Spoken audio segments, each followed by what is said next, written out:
moja miwili mitatu minne, hujaenda kuungama, unaona sawa.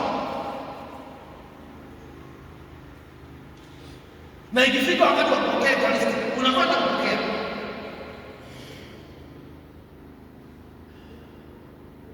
Halafu unajua unatumaini kwamba mimi nitasali, natenda matendo mema, zaka natoa, sadaka natoa, hela ya Mungu natoa. Haishi hapo. Lazima uwe tayari kufikisha moyo wako, kwa dhamiri yako na maisha yako ya kiroho. Hiyo ndio namna ya kutengeneza ngazi ya kufika mbinguni.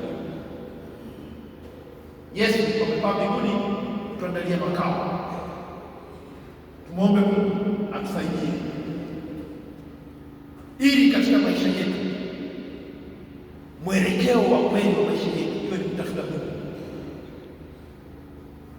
na yote tunayoyafanya tuelekeze kutafuta Mungu, ili siku moja tuweze kufika mbinguni tukianza kitu wapendwa wa Mungu Teofilo, na siku moja tukiwa wapendwa wa Mungu tukaribishwe katika maisha ya milele pamoja na malaika watakatifu.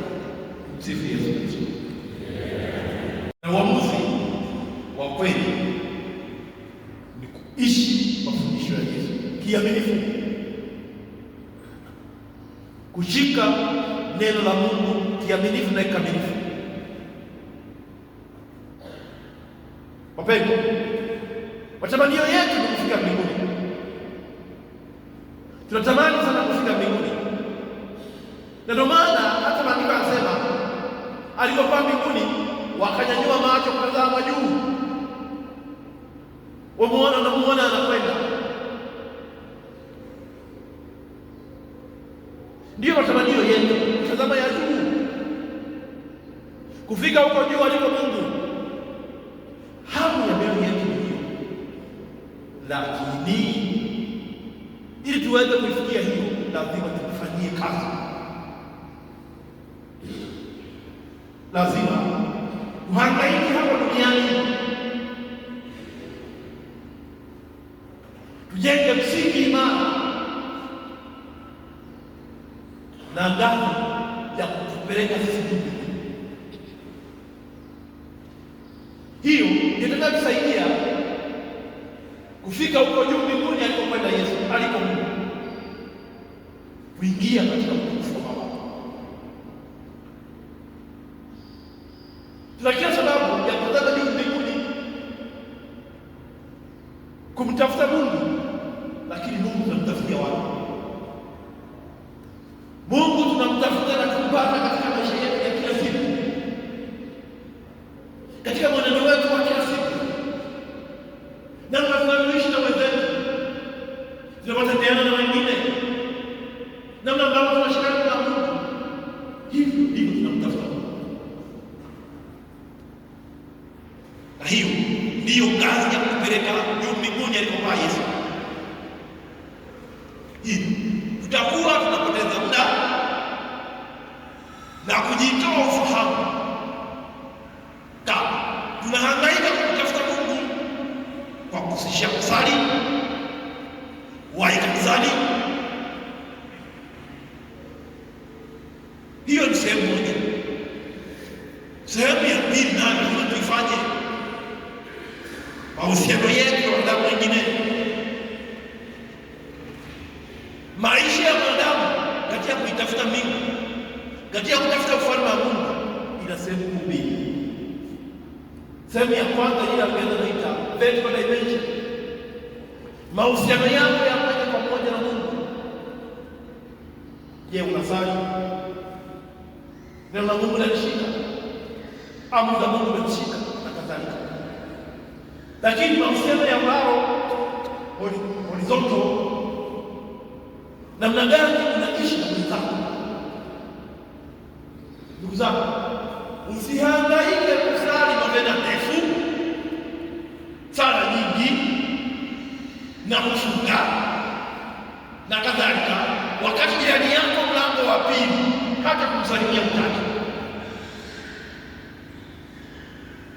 Nyumba ya jirani hata kuomba chumvi wapi?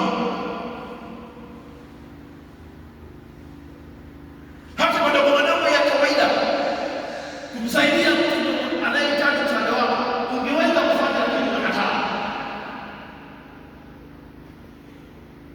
Matendo ya huruma hutaki kufanya, unakimbilia kwenda kutoa sadaka kanisani, unapoteza muda. Usiangaike kutafuta Mungu juu, tafute pia katika maisha yako, na katika maisha yako anaanza fungua moyo wako mara pata nafasi ya kutafakari maisha yako. Hapo ndio unapojua ni wapi unafanya vizuri, ni wapi unakosea, ni wapi unafanya vizuri, nirekebishe nini. Ndio maana unahitaji maisha ya tafakari kila mara. Wengi wetu tunaogopa maisha ya kutafakari maisha yetu, kwa sababu ndani ya maisha na mioyo yetu umejaa kelele. Tumerundika kelele nyingi sana ndani ya maisha yetu na mioyo yetu, na hizi kila mara zinatusuta, zinatuambia umefanya hivi, umefanya hivi, umefanya hivi, umefanya hivi, umefanya hivi. Na ili kuzizima hizo kelele, tunaamua kuishi maisha ya kuchanganya, ili dhamiri inayokushika usisikie.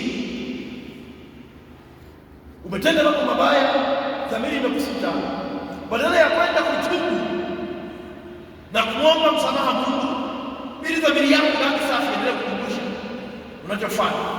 Unasema mbona wengine wanafanya, kwa nini mimi hapana? Mbona wengine wanaishi, kwa nini mimi ni mtakatifu? Taratibu unaiua dhamiri yako.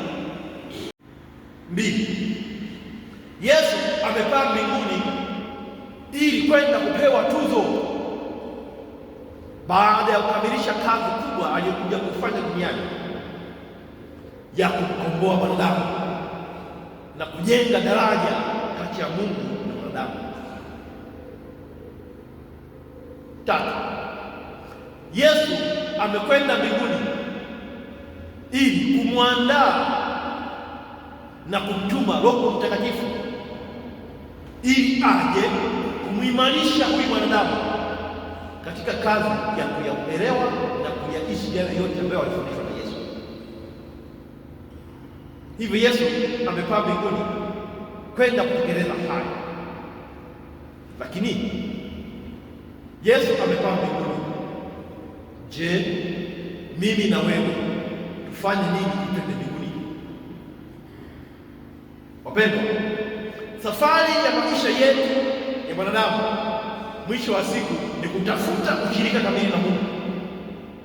Manake kufika mbinguni, kufika katika utukufu wa Baba, ndiyo safari malengo ya maisha ya mwanadamu. Sasa kama ndiyo malengo na maisha ya mwanadamu, Yesu ameshatuonyesha njia. Kwa baada ya maisha haya tunaandaliwa kufika mbinguni. Swali la kujiuliza, hivi ndugu zangu, umewahi kujiuliza kwamba katika maisha yangu leo hii nikipumua mara ya mwisho wakaniita marehemu, wakanivisha sanda na kunizika, je, kwa maisha yangu, kwa mwenendo wangu, je, mbingu nitaiona? Umewahi kujiuliza na kujitafakari kwamba hivi kwa mwenendo wa maisha yangu, kwa yote ambayo nayafanya duniani, ambayo nimeshayafanya duniani, je, safari ya kwenda mbinguni, kama leo ningekuwa na ndoto yangu ya kuishi duniani, mbingu nitaiona? Je, kama ni tiketi tayari ninayo ya kunifikisha mbinguni? Matendo yangu na mwenendo wangu mbele ya Mungu vinanitambulisha mimi kama Teofilo, kama mpendo wa Mungu?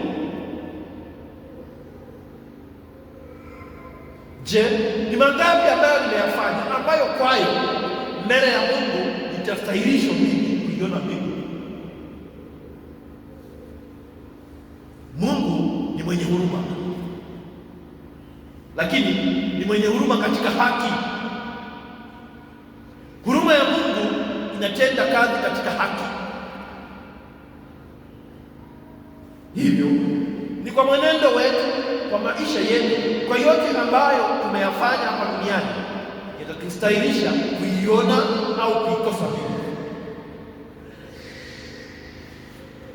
Je, mpaka sasa kwa maisha yako, kwa mwenendo wako mbele ya Mungu, unafikiri kwamba mbingu umeishi pale?